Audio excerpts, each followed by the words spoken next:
Selamat pagi anak-anak. Hari ini kita belajar kembali pelajaran agama kelas 2 tentang kelahiran Yesus. Nah, anak-anak Ibu, sebelum kita mulai, marilah kita terlebih dahulu berdoa. Dalam nama Bapa dan Putra dan Roh Kudus, amin. Tuhan yang baik, berilah kami hati yang penuh sukacita dalam merayakan hari kelahiran-Mu. Amin. Dalam nama Bapa dan Putra dan Roh Kudus. Amin. Nah, mari kita simak lambang-lambang dalam Natal. Gambar yang pertama adalah pohon Natal, ada Sinterklas, ada kandang Natal atau kandang domba, dan ada hiasan Natal. Nah, lambang ini atau gambar ini adalah salah satu yang menunjukkan kemeriahan dalam perayaan Natal, yaitu kelahiran Yesus Kristus. Anak-anak, Natal adalah hari kelahiran Yesus. Kelahiran Yesus memberikan kegembiraan. Kelahiran Yesus juga memberikan teladan kesederhanaan, karena Bunda Maria melahirkan Yesus itu di kandang domba. Nah, anak-anak Ibu, mari kita simak cerita kitab suci kelahiran Yesus dalam Injil Lukas 2 ayat 1-20 melalui video berikut ini. Matius 1, Lukas 2 ayat 1-7. Inilah silsilah Yesus Kristus anak Daud, anak Abraham. Jadi seluruhnya ada 14 keturunan dari Abraham sampai Daud, 14 keturunan dari Daud sampai pembuangan ke Babel, dan 14 keturunan dari pembuangan ke Babel sampai Kristus. Kelahiran Yesus Kristus adalah seperti berikut. Pada waktu Maria ibunya bertunangan dengan Yusuf, ternyata ia mengandung dari Roh Kudus sebelum mereka hidup sebagai suami istri. Karena Yusuf suaminya seorang yang tulus hati dan tidak mau mencemarkan nama istrinya di muka umum, ia bermaksud menceraikannya dengan diam-diam. Tetapi ketika ia mempertimbangkan maksud itu, malaikat Tuhan nampak kepadanya dalam mimpi dan berkata, Yusuf anak Daud, janganlah engkau takut mengambil Maria sebagai istrimu, sebab anak yang di dalam kandungannya adalah dari Roh Kudus. Ia akan melahirkan anak laki-laki, dan engkau akan menamakan dia Yesus, karena dialah yang akan menyelamatkan umatnya dari dosa mereka.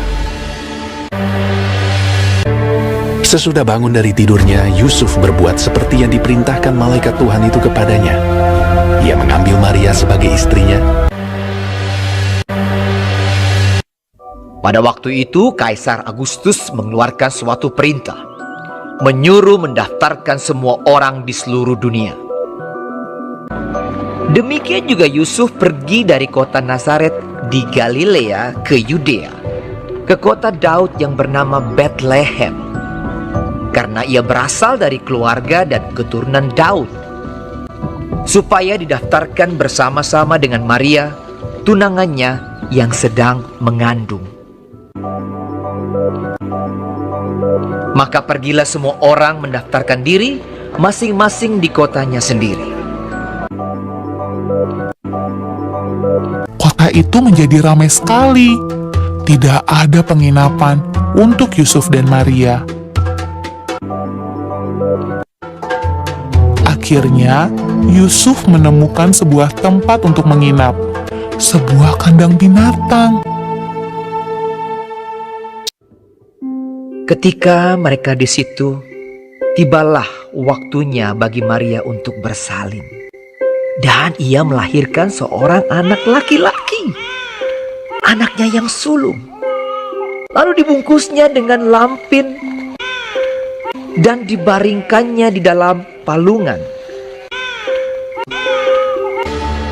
Hal itu terjadi supaya genaplah yang difirmankan Tuhan oleh Nabi. Sesungguhnya anak darah itu akan mengandung dan melahirkan seorang anak laki-laki. Immanuel, Allah menyertai kita. Dan Yusuf menamakan dia Yesus.